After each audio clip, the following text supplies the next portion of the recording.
स्वामी जी, आज के सत्संग की ध्वनि स्वामी जी महाराज जी की है। सत्संग के वचन: गुरु भक्ति न करने पावे, बहुभांति उपाधि लगावे। गुरु ही हमारी माता है, गुरु ही हमारा पिता है और गुरु ही हमारा परमेश्वर है, क्योंकि गुरु के सिवाय मौत के बाद हमारे साथ और कोई नहीं जाता। अगर दुनिया में भी हमारा कोई रिश्तेदार है तो वह है गुरु। बिना नाम मुक्ति नहीं और नाम गुरु से ही मिलता है। जब हम गुरु के सत्संग में बैठते हैं, जहाँ नाम का सिमरन करते हैं, जहाँ भजन पर बैठकर धुन को सुनते हैं, तो मन कोई ना कोई रुकावट खड़ी कर देता है। जब रात को भजन के लिए जागते हैं तो कहता है कि अभी रात बहुत बाकी है, थोड़ा और सो लो, फिर बैठ जाएंगे। जरा लेटे नहीं कि दिन चढ़ाया।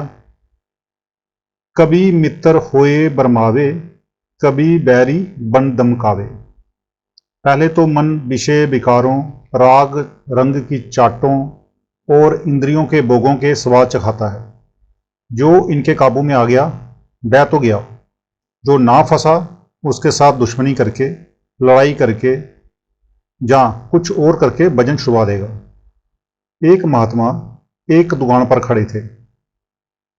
कुछ ख्याल आया, मन से कहने लगे, तेरी बड़ी तारीफ सुनी है, कुछ अपनी करतूत तो दिखा।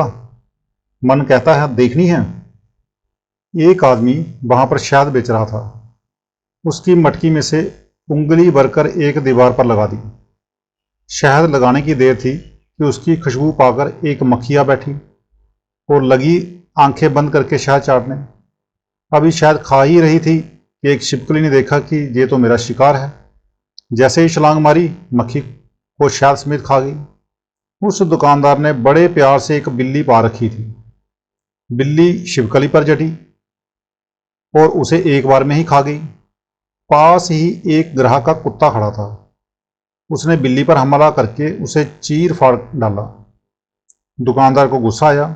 उसने अपने नौकरों से कहा, मारो कुत्ते को। उन्होंने डंडे मार मार कर कुत्ते को मार डाला। ग्राहक को बड़ा दुख हुआ। उसने दुकानदार को गालियां दी। गाली देने की देर थी कि दोनों गुत्थम गुत्था हो गए।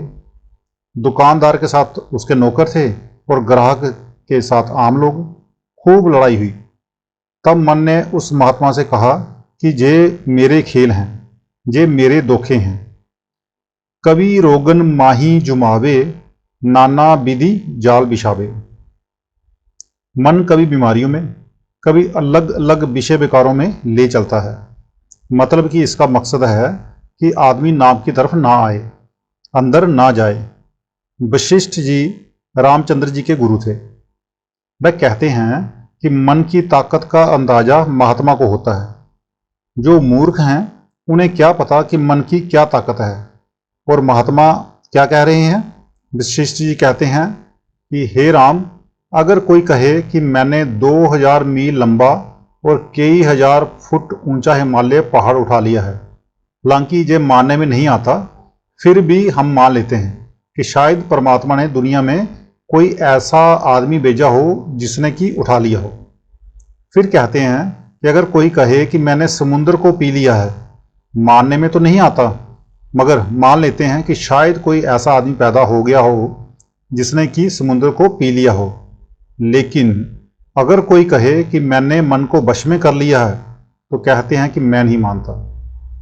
मन ऐसा जबरदस्त है कि बड़े बड़े महात्माओं से भी वश में ना हुआ।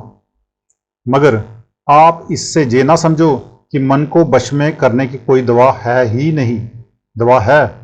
अगर कोई गुरु मिल जाए, वह ऐसे नाम दे दे, ये कमाई करके अंदर जाए, तो आगे तुरिया पद में सतगुरु खड़ा है। तुरिया पद कहो, जहाँ सहस दल कंबल कह दो, वहाँ नाम का अमृत है। जिस वक्त मन उस अमृत को पीता है तो काबू में आ जाता है, आत्मा आजाद हो जाती है। यानी इस जन्मों जन्मों की कैदी आत्मा को थोड़ी सी आजादी मिल जाती है। शब्दारस लेन ना पावे, ज्यों जीव सदा दुख पावे। हाय अफसोस, करोड़ों वर्षों तक 84 लाख जोनियों का जेल खाना बोग बोग कर मनुष्य का जन्म मिला, फिर भी मन नाम की तरफ नहीं आने देता, यानी भजन नहीं करने देता। मैं देखता हूँ, इस बाबा जी कह रहे हैं, अक्सर सत्संगी मिलते हैं मगर दुनिया में रहकर शायद ही कोई सुखी हो। एक ना एक दुख तो सबको ही है। यही फरीद साहब कहते हैं, फरीदा मैं जानिया दुख, मुझको दुख सुवाई जग, ऊंचे चढ़ के देखिया ता गर गर यह अग। मन ने किसी को सुखी रहने दिया ही नहीं। गुरु मेहर करें जिस जन पर, सो बचे शब्द धुन सुनकर। कहते हैं गुरु मेहर करता है, जे मेहर लेते नहीं। वह दोनों हाथ फैलाकर कहता है कि आओ मैं तुम्हें ले जाने को तैयार हूं, मगर ये अंदर नहीं जाते। बेशुमार मिसालें हैं। कबीर साहब कहते हैं, कबीर साचा सतगुरु किया, करे जो सिखा महचूक, अंधे एक ना ला गई, ज्यों बांस बजाई फूक। सतगुरु तो हमें दोनों हाथों से अंदर ले जाने को तैयार है, मगर हम अंदर नहीं जाते। शब्द के सिवाय दुनिया में और कोई दवा नहीं है। जब हम अंदर शब्द सुनेंगे तो शांति आ जाएगी, तब प्रेम प्यार आएगा। सभी महात्मा होका देते हैं कि शब्द को सुनो। जिसने उस कलामे इलाही, कीर्तन या अनहद बाजे को सुना, उसका मन काबू में आ गया। काम क्रोध आदि और इंद्रियां काबू आ गई। अंदर रोशनी नूर और तजली पैदा हो गई। केवल वे ही बचे, बाकी सब मारे गए। तब गहे शब्द रस जांची, फिर जले ना जग की आंची। अगर ये एक बार पर्दा खोलकर अंदर चला जाए और उस अमृत यानी नाम की लज्जत को ले ले, फिर इसको पकड़ने वाला कौन है? कोई नहीं। फिर ना मन पकड़ सकता है ना इंद्रियां। एक कवि ने कहा है, एक समय वन में बसते मृगराज की नार ने कहर जाओ, कै कारण पाली के हाथ चढ़्यो, उन लेकर शहरी के संग लाओ। एक बार एक बेड़े चराने वाले को एक शेर का बच्चा मिल गया। उसने उसे बेड़ों का दूध पिला पिलाकर पाल लिया। भूल गए कुल के पराक्रम, सो हंडू बेओ हरि दूब चरायो, सुंदर ऐसे की आत्मा संग शरीर के, आ बुलाई के जीव कहाओ।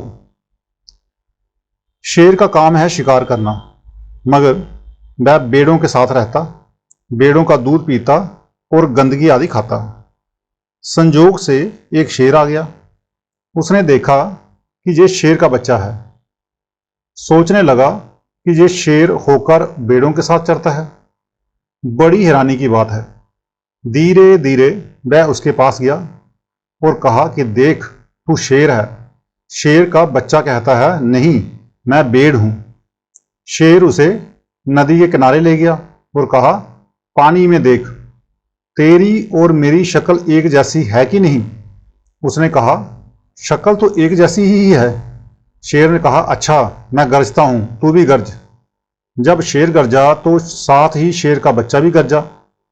तब चरवाहा भी भाग गया और बेड़ें भी भाग गईं। ये तो है कहानी। असली बात क्या है? जब इसको कोई गुरु मिला, उसने कहा कि तू आत्मा है और परमात्मा की अंश है, तू अंदर जाकर अपने आप को देख और परख। जब हम अंदर जाते हैं तो रोशनी या प्रकाश हो जाता है, हमें समझ आ जाती है, असलियत प्रकट हो जाती है कि हम कौन हैं। संत जब जब संसार में आए, यही होका देते रहे कि अगर तू जन्म मरण के चक्कर से बचना चाहता है तो क्या कर, तेरे अंदर नाम है। 9 दरवाजे छोड़कर अंदर 10वीं गली खोल। जब तू पर्दा खोलकर ऊपर जाकर अमृत पी लेगा, फिर तू मन के वश में नहीं आएगा, इंद्रियों के वश में नहीं आएगा, कई और भोगों के वश में नहीं आएगा। मन जैसा हमारा और कोई दुश्मन है ही नहीं। लेकिन अगर एक बार मन को वश में कर लें और ये अंदर की लज्जत ले ले, तो इसके जैसा वफादार नौकर भी और कोई नहीं। जिस तरह आत्मा सतपुरुष से बिछड़ी हुई है, इसी तरह मन भी ब्रह्मा से बिछड़ा हुआ है। ये ब्रह्मा का अंश है, कोई छोटी चीज नहीं। अगर इसे पता लग जाए तो ये कहेगा कि मैं ब्रह्मा का कमांडर हूं। जब दोनों अंदर गए तो मन, क्योंकि ब्रह्मा का अंश था, वह ब्रह्मा में ही रह गया।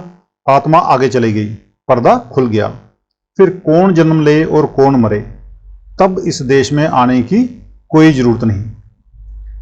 तो आज का सत्संग इतना ही। मिलते हैं कल के सत्संग में। राधा स्वामी जी।